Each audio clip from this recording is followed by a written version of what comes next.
is the Business of Reselling podcast. I'm your host, Jessica Oman.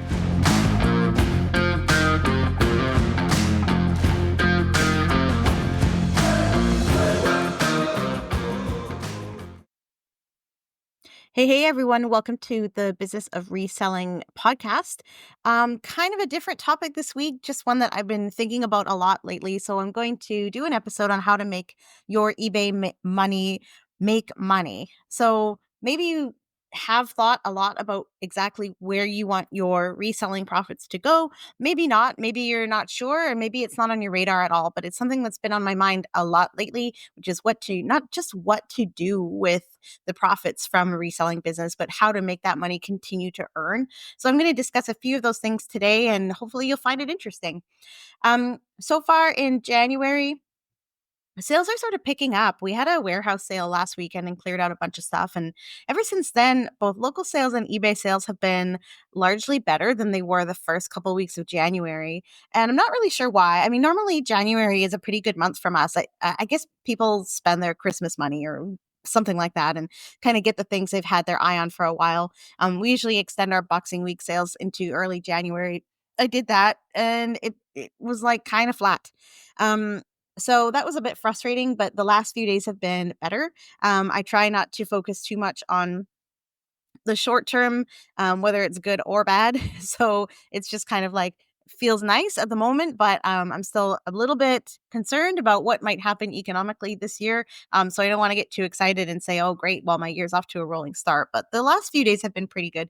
When we have been picking up our listing volume to which really that always helps. It's always going to bring up your store in those algorithms, whether it's Facebook Marketplace, eBay, Posh, whatever platform you're using. Listing more always brings some kinds of results, and we have seen that this week. So that's good. We've been doing a little bit of acquisition. This year, I think I'm going to do a couple episodes on sourcing, maybe coming up in the coming weeks, because I've had a few people ask me about sourcing methods. But we've been leaning in. We're going to lean in this year into sort of the real estate clear out angle. I didn't push that very hard last year mainly because it was hard to get out to physical in-person networking events. I'm very good when I get in front of people at explaining what we do and getting them interested. But there haven't really been very many in-person events. That has seemed to pick up a little bit more, and I'm starting to go to those and making some good connections. So this year, I'm really hoping that we can connect with a lot of real estate agents and get access to some of those homes that are full of stuff before they get put on the market. So that's kind of the goal, and acquisition's been okay. These first couple of weeks, it's just never as fast as I want it to be, but it's been all right. And we've been getting some kind of quirky, fun things and some new categories for us. So that's been good. Before we get into this episode's content, I do want to remind you that I have launched private business coaching, which is $100 an hour with a 20% discount if you purchase 5 hours of business coaching, which is a really good little package for momentum building and getting some sort of activity going in your reselling business and having a sounding board. 5 hours is a good package. I'm taking on I want like 2 clients a month. I have room for 1 right now. So if you would like to, please reach out to me, hello@Storagewarrior.ca. I'll be happy to answer any of your questions about how the coaching works and hopefully get you started. So lately, I've been thinking a lot more about how to make our reselling money make money. And that is, how should we really be investing our profits? Now, when you first start your reselling journey, you might be doing it to pay for a big expense, like you need a new car. Maybe you just wanted to produce some extra spending money to go on a nice vacation or buy yourself some things. Or some people get into reselling because they have a debt that they need to pay off. There's lots of reasons why we get into this business. And like those are kind of related to how we started. It was like a side hustle for us, and it was a fun one. And we just enjoyed the extra money that came from it. It took a while before we realized the business was a going concern and decided to turn it into our business. And it was even a few years after it became a real business that both me and Johan had completely removed ourselves from our jobs and from the regular work environment to do this full time. In fact, I didn't completely detach myself from UBC, where I was working as an adjunct professor until 2021. So, that's only, 3.5 years ago. So I still was kind of holding on to that. But, we finally both went into it full time by that point.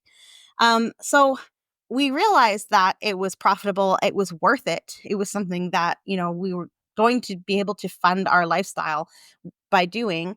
And we started to ask ourselves questions like, how do we want to live? How does the business support us in order to do that? Could we eventually buy a house? And it was this last question that really started to get my wheels turning. I started to think, was it time to actually invest and go beyond just having an emergency fund and making sure to not have credit card debt and all of that stuff, and actually figuring out how to make the money work for me? Like, how would I even do that? So, despite the fact that I do have a lot of education, I have an MBA, I enjoy working with money.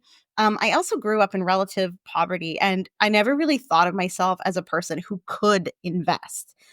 I had this message that would play in my head, which was about investing being only for rich people. Like, you could only do it if you already had millions of dollars, because the interest that you could earn on your investments was so small that you would need millions of dollars in order for those dividends or interest payments or earnings to be significant and to be worth doing. This was the narrative that I carried with me.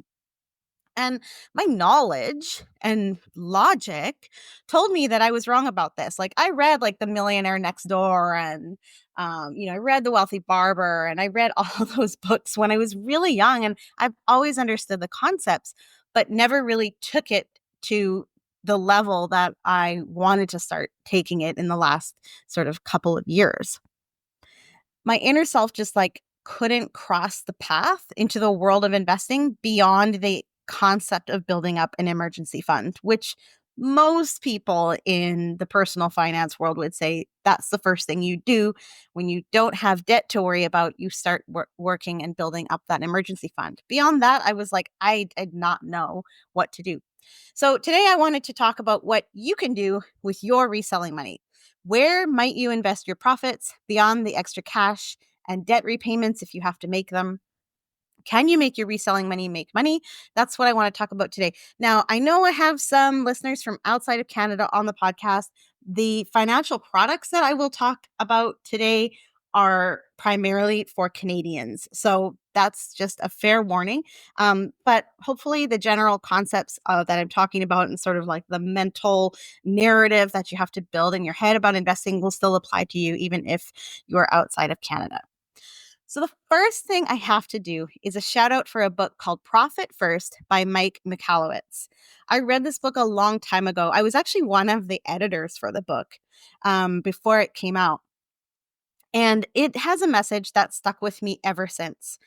And if you haven't read Profit First, you must. It's really geared towards small businesses, but the concepts can apply to your personal life as well, even if you're not doing reselling as a business. And I have linked to the website for that book in the show notes. It's not an affiliate link. So go click it and buy the book and read it if you haven't already. It's an excellent, excellent resource for some of the things I'm going to talk about today. The concept is a really simple premise. So every time you get money, in this case, money from eBay or Posh or whatever platform you're on, you put aside a predetermined percentage for yourself. And that's before you pay your bills, before you pay any expenses, before you give any money to anybody else for any reason, you pay you. And, he talks about sort of how to determine the percentage and all of the different things you can do. The idea is the same, whether it's 1%, 10%, or 50%, or anything in between there. You're taking money and you're putting it aside for you, and then you're going out and paying all of your bills. And the idea is, if you can't afford to pay yourself at least some percentage of the money that you're making, then you're not making enough money. And in the case of a small business, it's not a going concern, and it's not something that is going to fund your life, um, let alone ever make you rich if you're not figuring out how to pay yourself. So if you just conceptualize paying yourself before anything else, then you're going to build the foundation of a strong small business that always pays you. And then you have to figure out how you're going to make enough money to also pay everybody else and keep your business profitable. So it guarantees that you're going to get something out of it, because there's no point in operating a small business if you don't get something out of it financially, right? You're doing this for the money, I think, right? We have our passions, we have our reasons. I love history. I love saving, saving things from the landfill and trying to protect the environment in various ways. But like, I wouldn't be doing this if I wasn't making money, hands down. So read that book and sort of get that concept into your head. At least that one was relatively easy for me to adopt. But the hardest part was figuring out like what to do with any amount of money once I had it. So like putting money aside into a savings account, easy enough. But most savings account don't really earn you any interest. In Canada, we have a few options, like Wealth Simple has a high interest savings account that you can open inside of your TFSA, which I'll talk about in a minute. And that earns like right now it's earning 2.25%. So it's still pretty small, but at least it's something. But most savings accounts are paying you like 0.1%, 0.3%. And that's just pathetic, So like while it's important to have a savings account and to put money into it for a rainy day, that money's not making you any money really. Saving for retirement, yeah, okay, that's a concept a lot of us know about. Many in my previous job, working at a college in Kelowna, they had a pension program. RRSP savings program was like a matching program, and so I understood that conceptually. That if I put money into that and then they would match it, okay, yeah, great. So then I would save something for retirement. But retirement is like, well, at the time I was working there, I was in my mid 20s, so I wasn't thinking about retirement. I wasn't thinking about what this money was going to do for me. So I ignored it. I contributed to it. I didn't really think about it. Um, and with any sort of retirement savings or any sort of investment account, like a tax-free savings account or anything like that, you still have to put that money somewhere so that it earns something. You can't just put it in the account or it'll just sit there and earn nothing. So even though I had an RSP, I didn't know where it was going. I didn't even realize at first that you had to reinvest that and put it in like a mutual fund or some kind of fund so it would earn money. I didn't know any of that stuff when I was young. But it's important to know, even if you're only putting $5 a month into these accounts, knowing what they are so that you can decide when and how to use them in your reselling business is so important. So I'm going to talk about 3 types of investing accounts today in Canada that we have. Those are the FHSA, which is the first home savings account, the TFSA, the tax-free savings account, and the RRSP, registered retirement savings plan. Now, full disclosure, I am not a financial advisor. I have no qualifications or certification. I'm just going to give you some ideas to think about, not advice on what to do with your money. So let me talk first about the TFSA. That one is pretty fun and really easy to conceptualize. So the tax-free savings account, it really has kind of a misleading name in my opinion because it is an investing account. This is a type of account where you can put your money in there and then you can invest it in a variety of products that can help it earn more. So you could invest it in exchange traded funds, mutual funds, even stocks, and a few other things. And depending on which institution you have that money in or you've opened that account at, it will, what you can invest the money in will vary. But the tax-free savings account is really cool because any money that you earn on the investments that you've made through that account is tax-free. So if you put $10,000 in there and you figure out how to earn $500 on that, that $500 you will not be taxed on. Now, there's a whole bunch of rules in terms of how much you can contribute, when and how you can withdraw, and I won't get into those specific things today. But I will say that there is a limit every year for how much money you're allowed to put into this account. And it does change a little bit from year to year, but it's usually roughly $7,000. This year in 2025, it is $7,000. And I believe that it was also $7,000 last year. So it sounds small, right? And that was my criticism of it a long, long time ago, because the TFSA has been around in Canada, I think, since 2009. Was like, if I can only put a few $1,000s a year in there, what good is that? I might earn what, 40, 50, $80 in interest? And the idea that over time that would, really matter and make a difference didn't really sink in for me. And I think part of it was not because I didn't understand compounding, because I do, but I think it was more about I was afraid of investing that money because there's risk to any investment. And I was afraid to invest inside the account because I thought I might lose it, or I thought I might have to withdraw all of this money for some emergency reason. So, what's the point of maximizing it? So, I didn't try for a long, long time. And but anyway, it is a great account to have because of this tax-free earnings that you can get out of it. And it's relatively liquid. You can withdraw money from it, but like I said, there are rules as far as how you can recontribute that money once you want to put it back into the account. And you want to listen to some finance experts to understand how that works if you don't already. But it is money that you can access fairly easily if and when you need it and use it for a whole variety of purposes. Meantime, all the while earning money on the things that you invest that money in through that account. So when I say, how's your reselling money making money?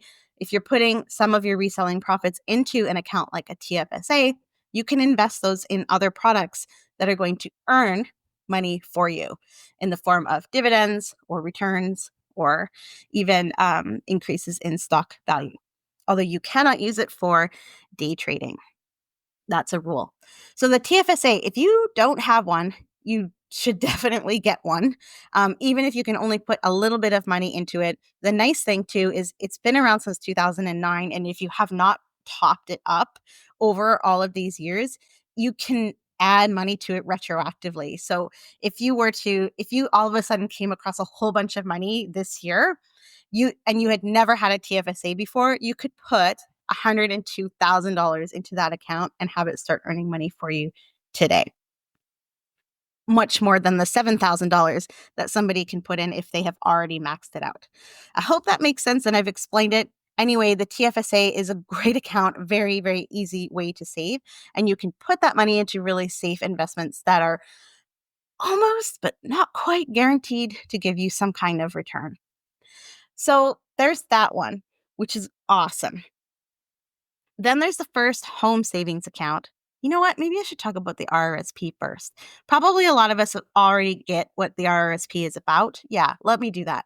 So the Registered Retirement Savings Plan is your retirement account, and you put money in there and it also gets invested, and you can choose to have your portfolio managed by somebody else, or you can manage the investments yourself. You have tons and tons of different options, but just like the TFSA, any money that you put in there can be invested. Now, the big difference between the TFSA and the RRSP is that you can't just withdraw your money from the RRSP. It's kind of locked in. There's a couple of programs that allow you to pull it out for a variety of reasons. I actually accessed one a long time ago, which was called the Lifelong Learning Plan. And that allowed me to withdraw my RRSP without penalty in order to pay tuition. And then I think they give you 10 or 11 years to pay it back. And there's no penalties or interest or taxes on that. There's another one that's for first-time home buyers. I think you can pull out up to $60,000 out of your RRSP, and it has a similar type of repayment structure attached to it. But beyond that, you can't really start pulling money out of your retirement savings plan until you are actually retired, because that's what it's for. However, it's an important one because You're going to want money when you're in retirement. So contributing to that, it also will lower your tax bill. So all of that money that you put into the RRSP reduces your taxable income by the same amount. So that's kind of nice too. You get a tax break while you're also saving for later in life. So that's kind of the big difference between the TFSA and the RRSP is that the TFSA is relatively liquid, meaning you can pull your money out in a variety of ways and it's relatively easy with restrictions. And the RRSP is largely, but not totally, locked in. So those two accounts are good ways that you can invest money and make money on your reselling money. And the FHSA, that one is my new favorite. So this is the first home savings account. If you already own a home, you will not qualify for this. But if you have never owned a principal residence, the FHSA may be for you. There's a couple of other eligibility criteria, so you do want to make sure that you qualify. We actually qualified for it even though we have owned a home in the past. We used to own a house in Kelowna, but it's been so long since we sold it that we qualify again as first-time home buyers. So that could be a possibility for you if you once owned a home, but it's been several years. I'm not sure how many years it has to be, but it was enough for us. So the FHSA is super cool because it has like all the benefits of an RRSP, but you can pull the money out to buy a house. So you can open this account and you can put, it's like $8,000 a year you can put in. It's only been around for, I think this is the third year of it. You can put $8,000 a year into that and invest it just like the TFSA, like put it in some kind of product. Maybe it's a GIC, whatever, like some kind of investment product and have it earn money. And then when you're ready to buy your house, you can pull it out and buy your house. And you don't pay taxes on that withdrawal and you don't pay taxes on any of the money that you earned in that account while it was sitting in there. And you also it also reduces your taxable income the same way that an RRSP does. So it's a huge like tax savings that you can take advantage of that might have a bigger impact than you realize, even though you can only put in $8,000 a year. And if you're with a spouse, you can each have one of those accounts, get $8,000 a year each, and invest that money. And I think you can hold the account for up to 15 years. So you certainly don't have to decide right away that you're going to buy a house. And if you never buy a house, you can roll that money into an RRSP, which is pretty cool. So it actually has a lot of different things that you can do with it. So if you qualify for the FHSA, it is definitely a good idea to at least benefit from the tax savings associated with that. So those three accounts. So those are sort of three ways that you can take your reselling money, put it somewhere else, and have it continue to earn money while you go back and work on your reselling business more. Um, I used to always think like, oh, well, I take my profits out and I just pay for my life. And it doesn't have to be that way. I mean, you can create this nest egg for yourself using these accounts. And there are other ways to make money too. Sure, you can invest in cryptocurrency or day trade your profits on the stock market. Hey, you do you. Decide what your risk tolerance is. But if you're a little bit more risk averse like me, then these are three ways that you can potentially earn profits on your profits in a really nice way. And why not make your reselling profits work for you even after you've earned them? So this is I've been milling this around. This isn't recent. Like it's been definitely since the pandemic that I've been just like kind of trying to figure out how to like best maximize what we do with our reselling money. And you can change it, you can move your money around. Your decisions change based on you and your family's needs. But if you're not doing these things right now with your reselling money, and you can, you should, is really the thesis of this. So I'm curious, have you thought about what to do with your reselling profits? Even if you're only making a few extra dollars. I'm curious if you already know about these accounts, if you've been working with them already. Hopefully you have, and hopefully none of this is news to you. But if it is, I've also put a resource in the show notes that I really like for sort of general financial information for Canadians. It's called Well Built Wealth.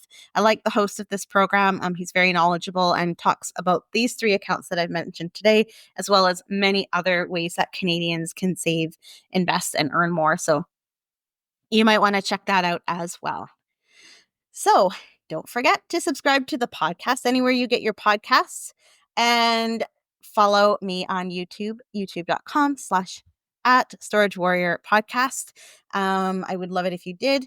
And don't forget, we're always buying. Hook us up with a great pick in the Pacific Northwest or BC, and you will receive a gift.